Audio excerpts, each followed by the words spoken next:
The question of when India's children will go back to school is still a simmering one. Every day we celebrate new records of vaccinations being given each and every day, and we hope that all adults will be vaccinated soon. But what about the kids?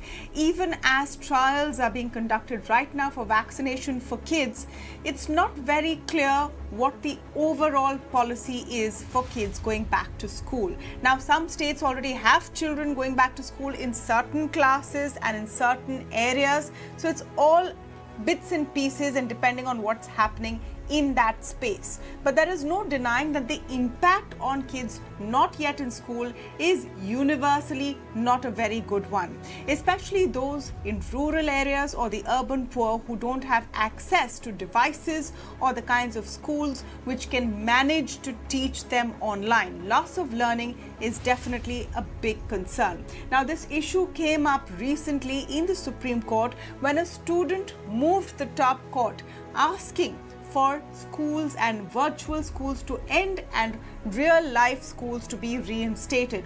The top court in response dismissed the plea, saying that they can't have a one-size-fits-all solution. Before we get to our discussion on whether it's time we look at reopening schools more seriously, let's just take a look at what the Supreme Court has said while dismissing this plea. My colleague Abhimanyu Sharma is joining us for more.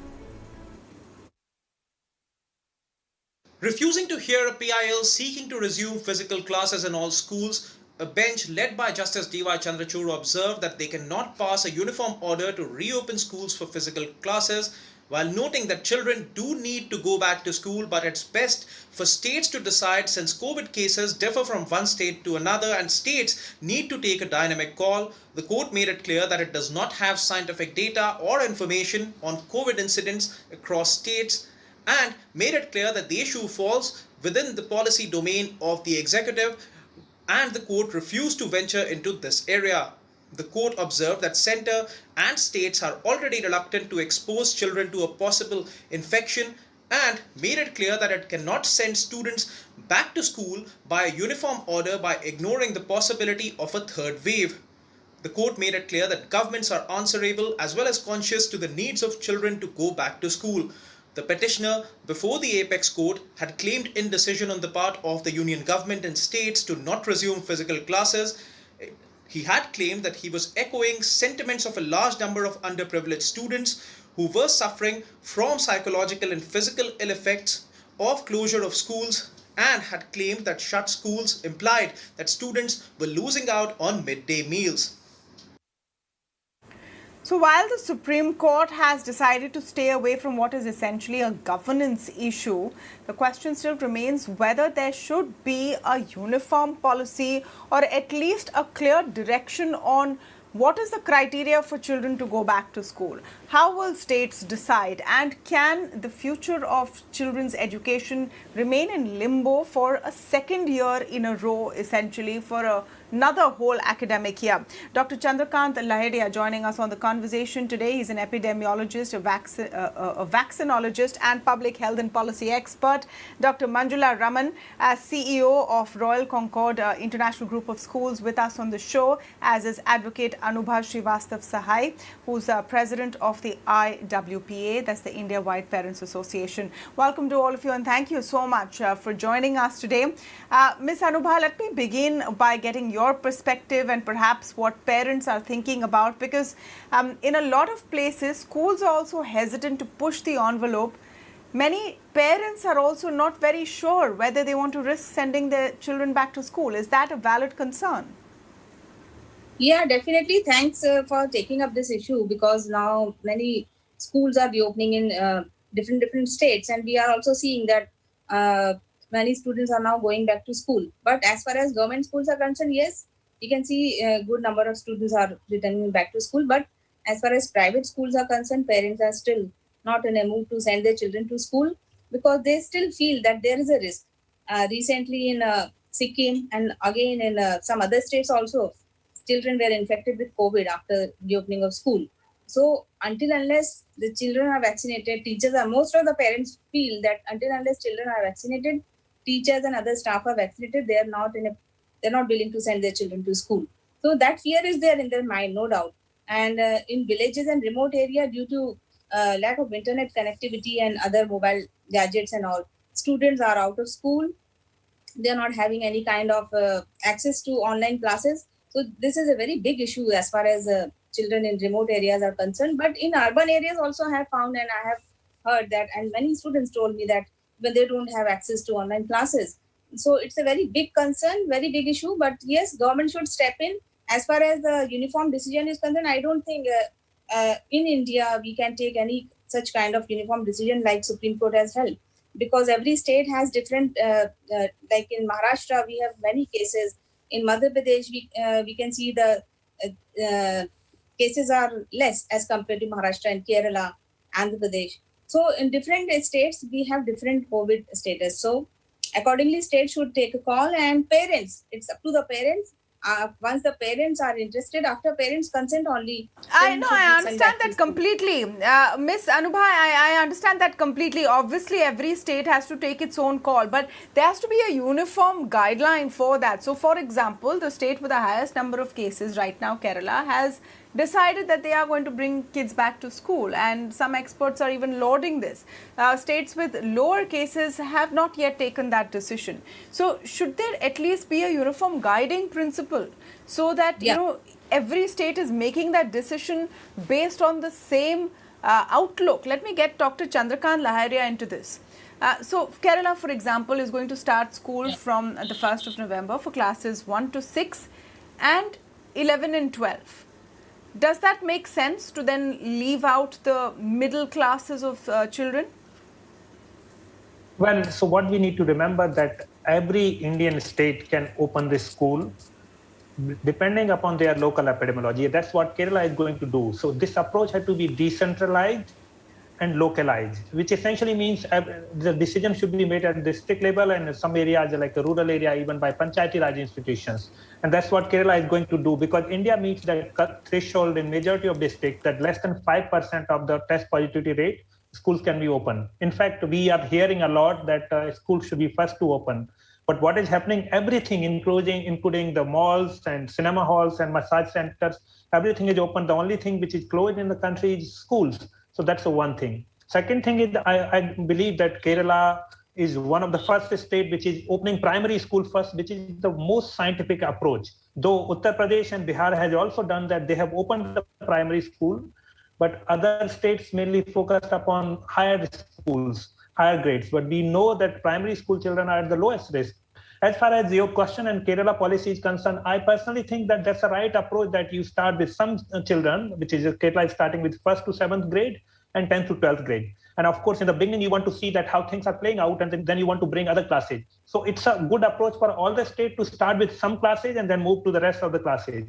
But which classes should be started should be scientific, and the primary school classes should be the first, then other classes, and it should be staggered, and of course it should be guided by the parents. But I want to close this aspect with the three things. All that is needed to open a school is that vaccination of family members and school staff, then ventilation and masking. Rest, all these things, if we can do, schools can be open for all the classes. Yeah, you know, the question is, do we have a clear plan in place? Has this aspect of the post-COVID policy making been not really given the kind of priority it needs? I'll give you an example of what I'm trying to say before I go to Dr. Manjula. So, for example, in some schools all over the world, they have now a system in place where kids are going into school. They're doing a test every Friday, and those results come in before they come back to school the following week. So once in a week there is a swab test that the children go through. Then there is a daily form that the parents have to fill and talk about, you know, whether there are any symptoms being suffered by the children or anyone in the household. So those systems are in place to ensure that everyone is safely coming into school. Dr. Manjula Raman, are those conversations happening at an administrative level, or is it being left to each and every school and academic institution to figure out their own way? No, definitely. You know, as teachers, all of us are very, very concerned that children are not back in school. We all understand we did a good job of the online teaching, but we know that that is not enough. 2, 3, 6 months was okay, but 2 years is extremely bad for children. There is a learning gap, which we understand, because all the tests that we take, even if it is a Google form or something, we find that the learning has not happened. So at our school level, I would say every school, every city has a Sahodaya for CBSE school. There is discussion going on of each one's best practices, how they are doing. Like we have some schools which have started with the lower classes. They haven't started with 1, but they have started with 3 to 5, and then 6 to 8. And they have this, skip step kind of a thing. So one day 3 to 5 comes, the next day those don't come, and the next level of students come. And for almost 20 days now in our group of schools, yes, in some of our schools, the parents, it's zero attendance. Parents don't want to send. So obviously we respect that, because we have to take the consent of parents. But there are some schools which are right in the middle of the city where parents are traders and mothers are at home who are first generation learners. So school is the only way that the children are going to learn, even if they have gadgets. They feel that children going to school. And for the last 20 days, we've been having school, of course, with our total faculty, the guards, the ministerial staff, everyone vaccinated. And like we just heard from you, that we do have a form which we keep sending on WhatsApp, where the parent has to say that in their neighborhood and in their house, there's nobody, who is not feeling well. And also about the kids, even the slightest, sickness, we take cognizance. It has worked till now, thankfully. But I definitely, agree with Dr. Chandrakant that all of us will have to take a slight risk. I know that it is the life, but still, with the smaller children, like the expert is saying, who have the highest immunity and they have lesser chances of going out after school, they go back home because they are smaller. I think we could start, and we definitely have to have certain rules, regulations in place. For example, a touch base of every class teacher with every parent to know that if there is something, there is tracking, so that no child gets infected. And if there is some, unfortunately, then that whole class should be quarantined. As of now, for the last 20 days, we've had children coming from 8th to 10th. That school has got only till the 10th, and it's been safe. Okay, so see, you're underscoring the point I was trying to make, Dr. Manjula. And let me go back to Dr. Lahariya with this. Where is the uniformity in the sense of, okay, the states will decide and the schools will decide, the local administration will decide whether to open schools or not. But this, sort of random approach, some areas will have schools starting from first standard onwards, some will do from 3rd to 5th, some will do from 6th to 8th, some will do 10th to 12th. I mean, shouldn't there at least be an overall protocol and a guideline like we formulated for vaccination, like we formulated for COVID care? I mean, this is something which needs not a uniform approach, but at least a uniform guideline for states to follow. It's each unto his own right now. Well, you are making a very valid point, but what we need to remember that the vaccination guidelines or COVID management guidelines were central government run. This was centrally decided everything, but education is a state subject, so state governments are deciding in their own way. That's one. Second thing, we need to remember that make the decision here. We heard Director General of Indian Council of Medical Research saying 2 months ago that the primary school should be open first. That's a global evidence. It's written everywhere. Many of the experts have published about that, but none of the state is following that approach. They are opening schools for 10 to 12, is not influenced by science. And it is a time that the technical expert, given the decision-making power or at least the political leaders who decides all of those things should listen to technical experts. And some states have done. I'm not saying that all states have not done. Uttar Pradesh, Bihar have opened primary schools first. Then Kerala, Punjab has opened the primary schools and all the schools. Kerala is opening. So we should need to use science, and it is up to the states to do this. That's one. Final thing is that we need to remember that everything is open. In many of the states, situation like as if the pre-pandemic period. But why people are so reluctant to open school, especially in rural area, especially in the settings where the transmission is really low. States as large as Uttar Pradesh is 22 crore population, 23 crore population reporting less than 100 cases in a day. Essentially, out of 80,000 villages in Uttar Pradesh, many of the villages are not reporting single case for many weeks. So all of those settings can open school. The Indian policymaker need to engage with the health and education expert and open schools in a scientific manner. Central government has released the guidelines. There is a global evidence, and I'm sure if policymakers would ask expert would advise that open primary school first, and rather open schools for all the age groups with all the precautions, and it's safe. Yes. So where do we think the hesitation is coming from? Anubha ji, is it just from the parents, or also the additional costs and infrastructure which will go into opening schools safely? Perhaps not all schools are able to do that, and perhaps government schools will have to lead the way. See, the problem is not the infrastructure cost and all. Yes, many parents this year, I got to know in COVID times, many parents lost their job, and due to that, many children were out of school, and many have shifted to low budget schools. But that is one of the reason. But primary reason is the fear in the mind of parents that yes, there are chances that because in Sikkim, we have heard in other states also after school reopening, we have seen that how children were tested positive and immediately they had to shut down school. Himachal Pradesh has also delayed now. Some states are now taking a call whether to reopen the schools or not, because we are seeing that it can turn into a super spreader like it happened in second wave. So that fear is there in the mind of parents because vaccination has not happened till now. Many teachers are not vaccinated. Maybe in private school, teachers may be vaccinated, but as far as in Maharashtra, we got to know they don't have any data how many teachers in government schools are vaccinated. So that is a very big concern. Teachers and other staff, all these, they are not vaccinated. Then children will be using public transport. Right now, most of the children who are going to school, they're not using public transport. So many students who are using public transport, their parents are hesitant that we don't want to send them to school in public transport.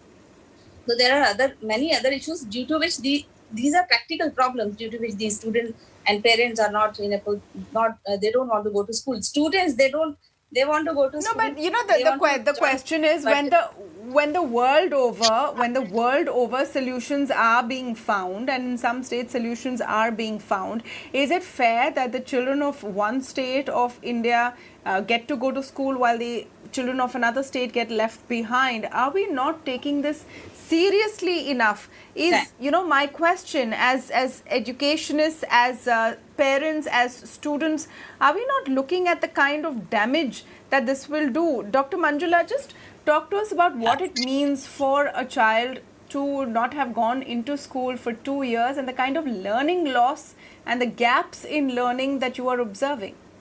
I think it has been hazardous because I totally agree that children should get back to school. Now, when you talk about infrastructure or teachers getting vaccinated, I think that can be done very, very quickly. But the very fact that children, there has been a behavioral change in children. Now, even in the online class, till we say that, okay, now sit quietly, sit properly, concentrate, have a corner in the house for your class. It was very lackadaisical approach. Second is even parents. Most parents have got used to working from home now. So they've suddenly realized that it's quite a burdensome task to now get up at 6 o'clock in the morning, make breakfast, put the children onto a bus and send. I think slowly and steadily the mindset has to change. that yes, it's more important that we come back to normal. We all were in the grind. We understand that the children used to go at about 6:30, 7 to school. They would be back only by afternoon or late evening. Parents were busy the whole week getting the children ready. But that is what life is all about.